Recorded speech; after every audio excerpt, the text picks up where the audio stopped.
Hi, everyone. Welcome to Embodied Enlightenment. I'm Carrie Merriam, and I'm so excited to connect with the powerhouse masculine that is across the Ethernet from me right now, Matt Stefanik. Thank you so much for being here. Absolutely. Thank you so much for having me on. I'm very thrilled to get to spend some time with you and talk business or anything you want. Yeah, so Matt Stefanik is the lifestyle architect. He is a marketing expert, a consultant, a speaker, and a lifelong entrepreneur. He has spoken at various marketing events around the world, including Atlanta, Cozumel, Tokyo, Vegas, Montreal, and London. And he is the creator of this brand called the Lifestyle Architect and the founder and CEO of Futmamo. Is that how you say that? Futimo. Futimo. The future of buying and selling online. I love it. And you've been a serial entrepreneur for a really long time, for Yes. 16 years. Yes, definitely. So today I would love to talk about conscious entrepreneurship and what that really looks like and how to create that if there are individuals out there that are wanting to move into the entrepreneur space, how to do so consciously and from a place of pure alignment. That's cool. That's an interesting topic. So what are your thoughts? What are your thoughts? I mean, 16 years in the business, that's a really long time to be an entrepreneur. I'm sure you've seen so many things and you've looked within yourself and been able to witness so many things that have gotten in your way and had to move through a lot of those things. And consciousness must play a huge part of being able to stay within your vision of what you're trying to create with the shit hitting the fan, literally, I'm sure many of times, right? Several times, yeah. Yeah, it's funny that you talk about consciousness because I think it's really the path for anyone to do anything in life, to improve themselves, to get from where they are now to where they really want to be. It's ascending through the states of consciousness, higher states of consciousness. At the very basic consciousness state, it's like, fulfilling needs. And, once those are met, so many of us fall into a victimhood where life is happening to us. And it just takes away all of our power, right? We cannot create anything from a state of victimhood. It keeps us stuck. And there's a lot of things and excuses that we tell ourselves as to why we can't do one thing or another. And that's what keeps us where we are. But as we ascend up these levels of consciousness into, life is happening for me, this manifestation state, that's really where the magic begins. And until you can move from this victimhood state into manifestation states, you'll always stay where you are. And I think the number one way to do that is total responsibility. That's all it takes.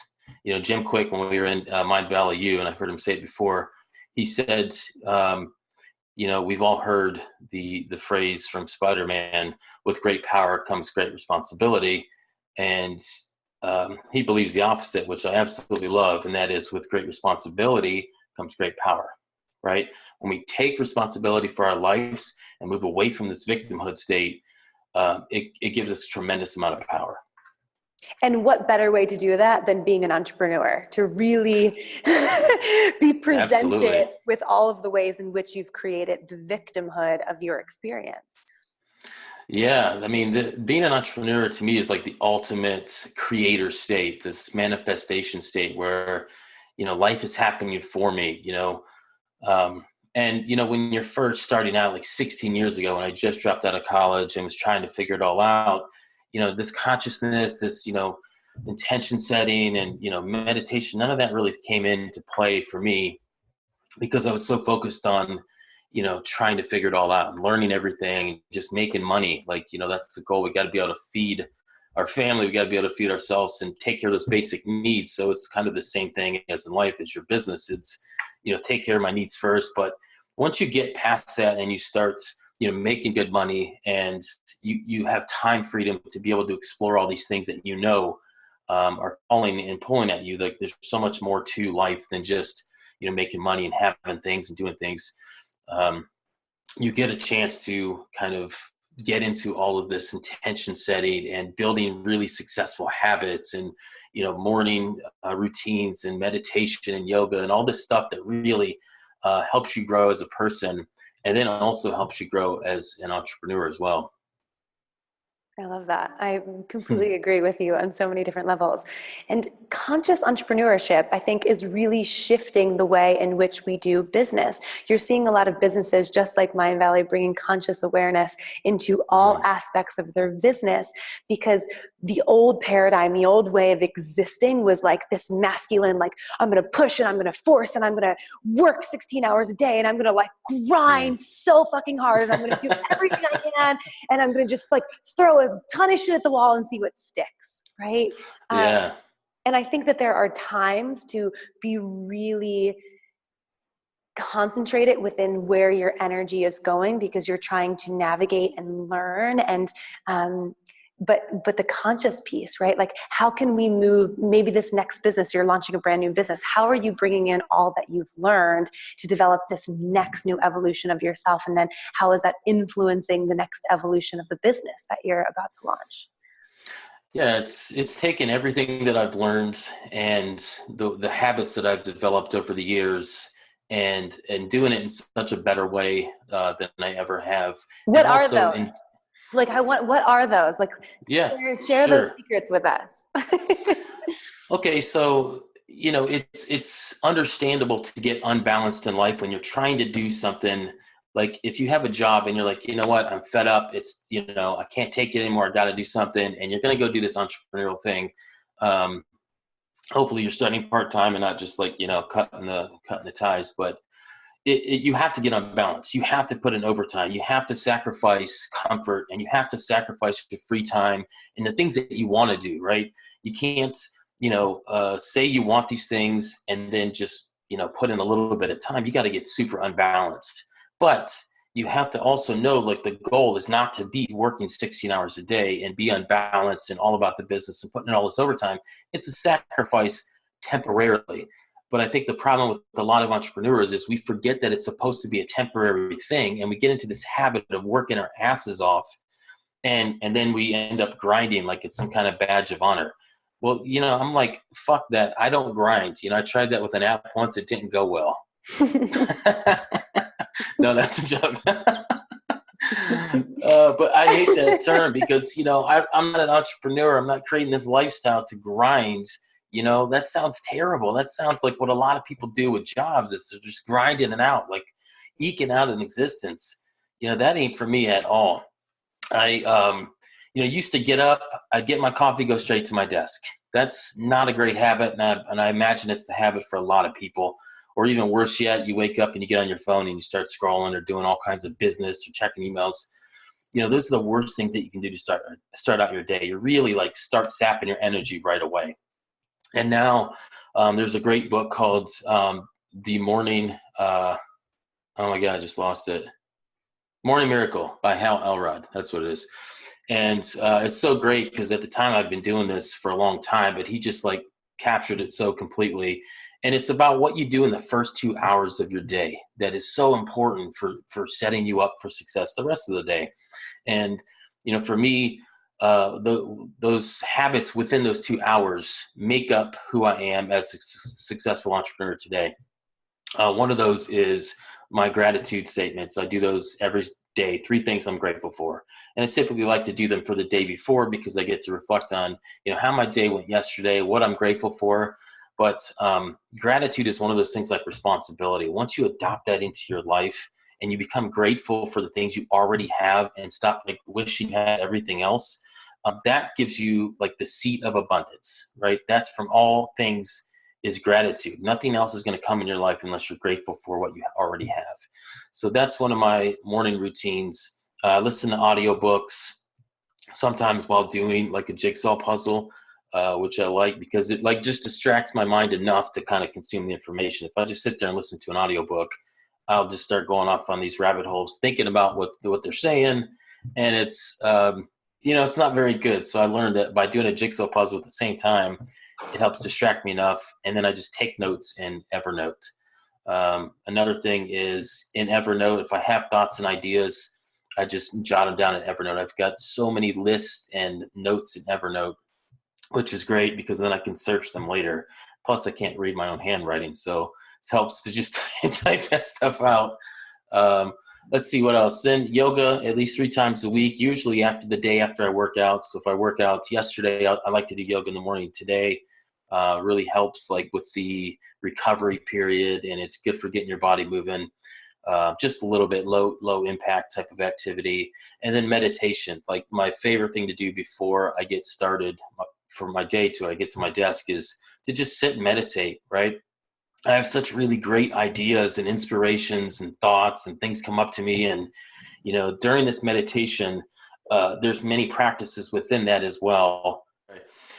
Within that meditation practice, one of those is forgiveness. And it gets a little bit repetitive, like trying to forgive people over and over. But when something comes up kind of in your mind and it's clear that you still need to forgive someone, then that's kind of what you do during that meditation, or you ask others to forgive you, and it's nothing that you go communicate. It's just something within your own mind that you're releasing and letting go.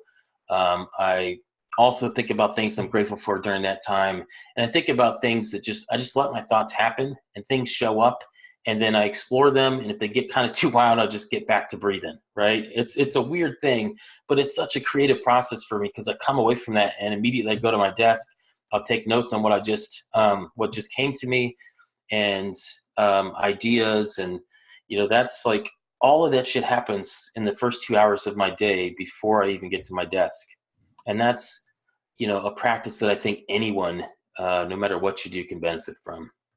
Yeah, it brings you into your body. It brings you into the moment.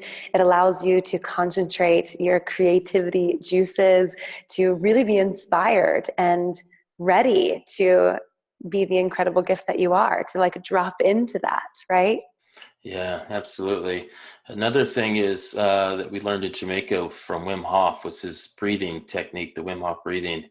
And I was just fascinated by it because at the time it was in Jamaica, it was at A-Fest, I had a massive hangover, and I didn't want to miss his talk, but we were like staying up late and going to the room early. So it was really hard to kind of be functional with that little bit of sleep and, drinking at night and stuff.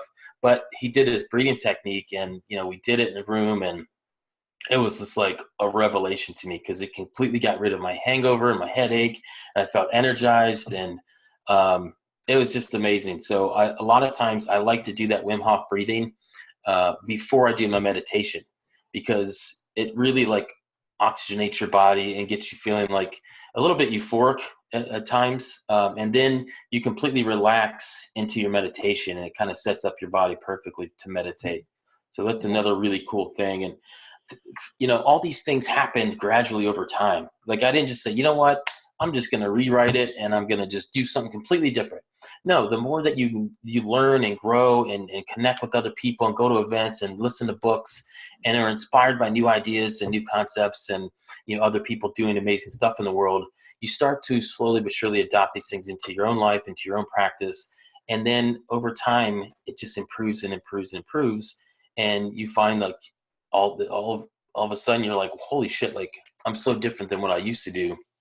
All this has been personal development, and it's been working over time. You don't just like, I always thought that one day I would just be a better business person or a better person, better person in general, or better husband, father, all these things. It's just like, it doesn't, it's just gradual work, putting in the incremental work over time. Yeah, it's so true.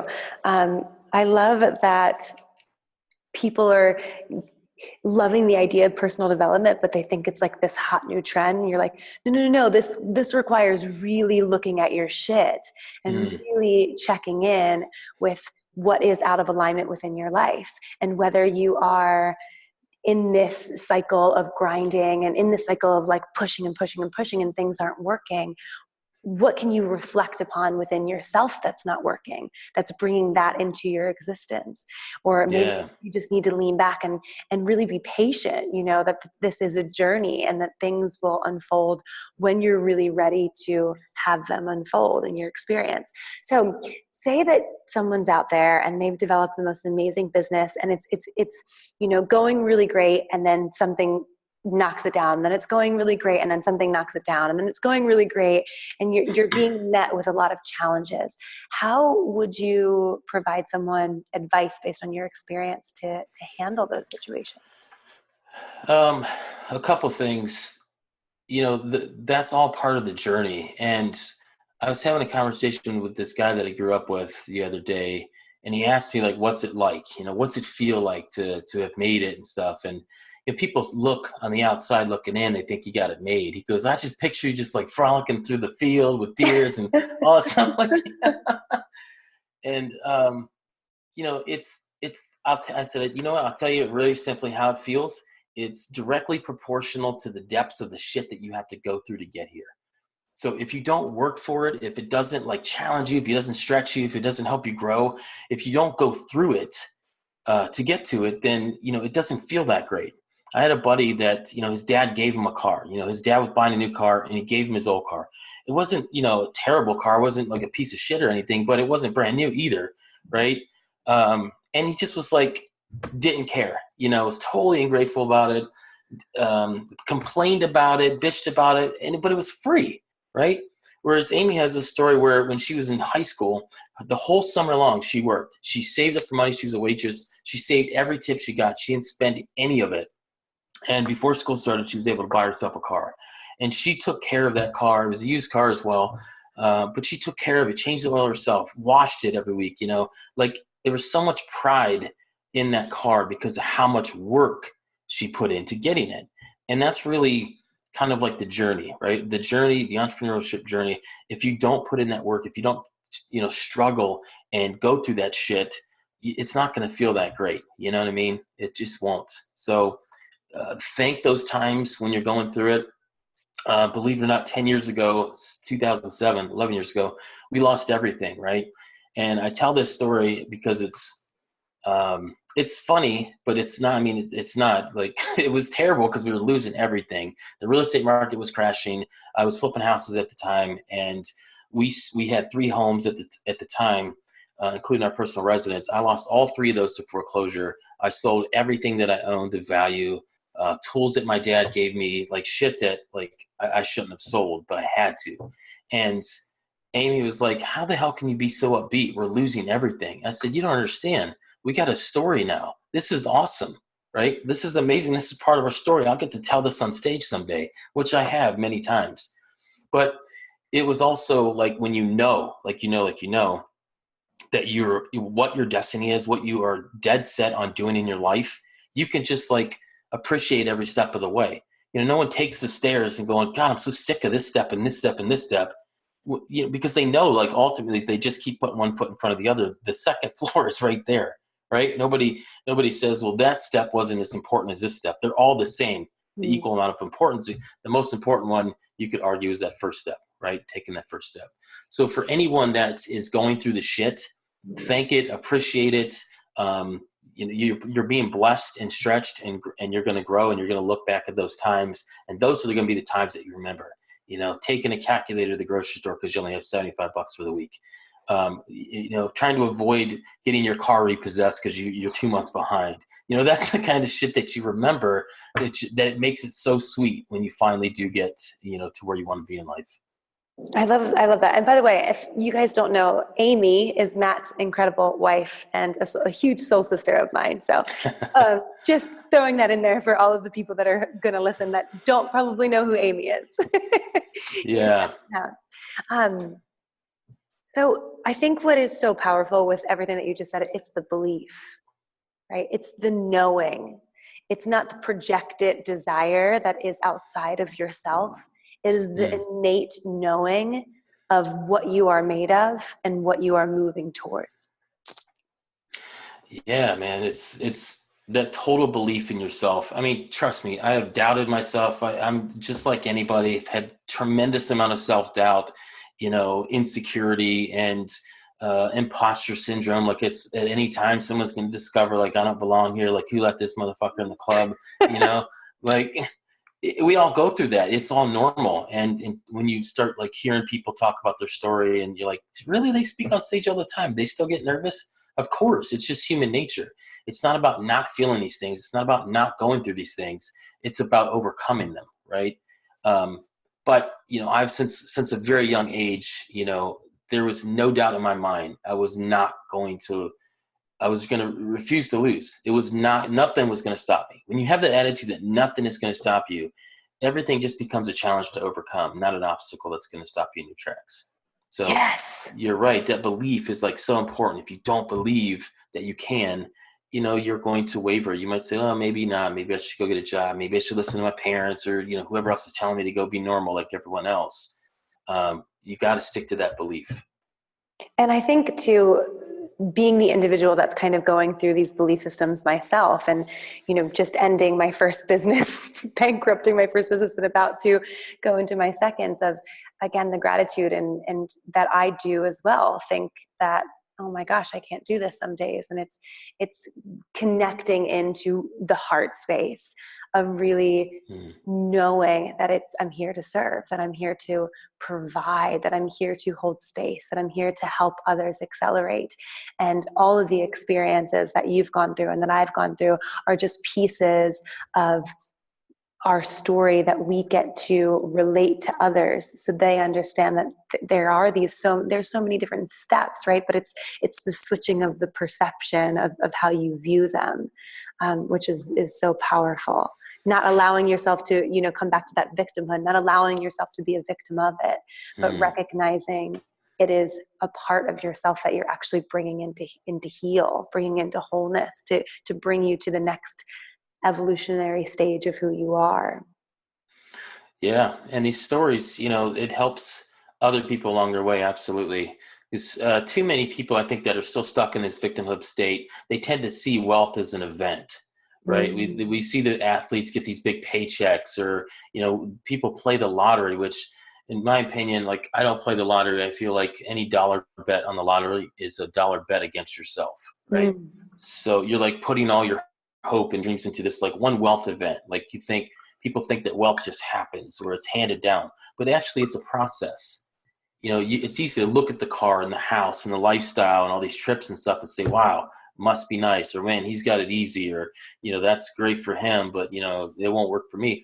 It's a process. I've been doing this for 16 years. Like, this shit just didn't happen, right? It's a process over time. And the more that you go through and the more that you're able to share with other people, they're inspired, like, wow, maybe it's not that easy, but if I just stick to it like they did, ultimately it will happen for me too. So it's great to go through these things and share them with others, because it can be an inspiration. Yes. If there is one golden nugget, one message that in this moment is so important for all of the viewers to hear, to receive, about conscious entrepreneurship or entrepreneurship in general, what is that for you? I would say that one thing that just came to mind when you said that was, the fear. We all have the fear of the thing, like, that's stopping us. And something I learned from the tools, Barry and Michael, it's such a great book, is bring it on, right? It's like, scream it, bring it on. And so I have this philosophy that, that thing that scares you, you have to run into the mouth of the beast. That is the easiest way to conquer it, is run into the mouth of the beast. Because you'll find that the more that you do that and you say, bring it on, the less you'll find that you're uncomfortable. Because there's a lot of shit, like going to live events and meeting people on conferences and meetings and all these things that could scare the shit out of people and keep us from going after them. When you just take on this mindset of bring it on, right? Bring it on and go towards it. It's the opposite of what most people do, is they run from that fear and they lean into what's comfortable, right? But when you just say, bring it on, run into the mouth of the beast, you can conquer that shit left and right. And then you'll find, like, wow, I'm tempered by fire, baby. There ain't nothing can stop me now. Yeah. I love it. Oh, Yeah. well, what a blessing to get to talk to you. Thank you so much for being here. Thank you so much for having me on. I'm very thrilled to be able to share, my experience for the past 16 years. It's therapeutic for me at the very least. Yeah. So Matt, tell everyone where they can find you, where they can find your new business, and how to connect with you more. Yeah. Facebook, just look me up. Matt Stefanik. Should be easy to find. Maybe you can share a link with your Yeah. viewers. That's the easiest thing because things always change, but you know, always talk about what we're doing, and it's in my profile. So go follow me there, send me a friend request, reach out. Love to connect with new people. And just give a little plug, like what's up with the new business that you're about to launch? So The Lifestyle Architect is a book that I've been working on for years. And finally, it's been a back burner project because it's more like a passion project and it's not anything I want to sell. I just want to like deliver more of what I share with you today. And it's about, the title of the book is The Lifestyle Architect, How to Conquer Yourself and Manifest Your Dream Life in the Quest of Higher Consciousness. So everything that we're talking about right now is you have to conquer yourself. There's nothing else outside of you. It's all within yourself. And then manifesting your dream life in this quest of higher consciousness, this is the path, right? You lean into that path and discover this path. It's liberating.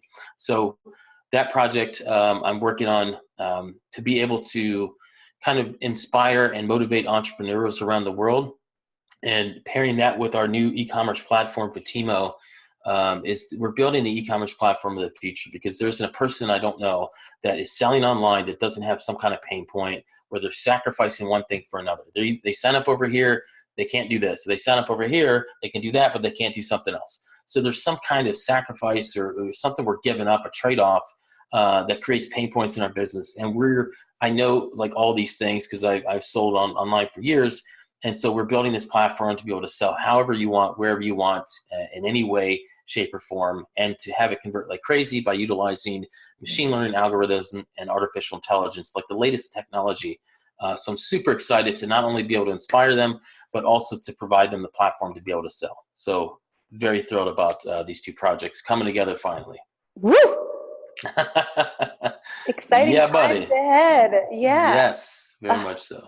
Well, again, thank you so much for being here, everyone. Thank you so much for tuning in and listening. Go over to iTunes, give us a couple likes, some comments, and feedback, and check Matt out. We'll put all of his links below.